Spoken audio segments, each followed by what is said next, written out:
Hey everyone! Today I'm going to show you how to bypass factory reset protection on any Android phone. The best part? It's completely free and really easy to do. You know when you reset your phone and it asks for your Google account? Well, with this method, we can bypass that step and gain full access to the phone. I've successfully done this on over 100 Android phones. I'll guide you step by step through the process, so don't worry if you're not a tech expert. Just follow along and soon you'll be able to unlock any Android phone without any hassle. So let's get started. Okay, so the next step is to use this website to remove the factory reset protection lock from your Android phone.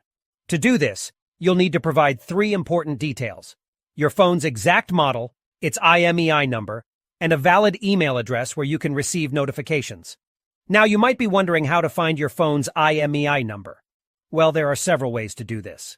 You can check the back of your phone, the original box it came in, or even your carrier's website. Your account details may also have the IMEI and serial number of your device.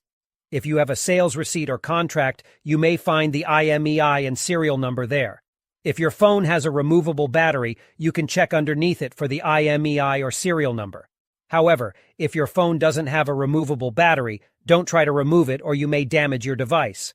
Once you have your phone's IMEI number, you'll need to fill out a simple form on the website with your phone model, IMEI number, and a valid email address.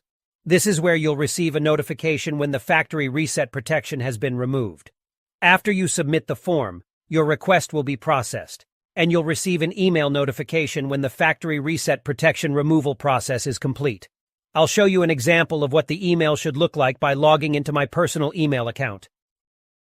Here's the email I received, saying that the factory reset protection was removed. Let's open it up together. The message confirms that the factory reset protection has been removed, so all you need to do now is restart your phone.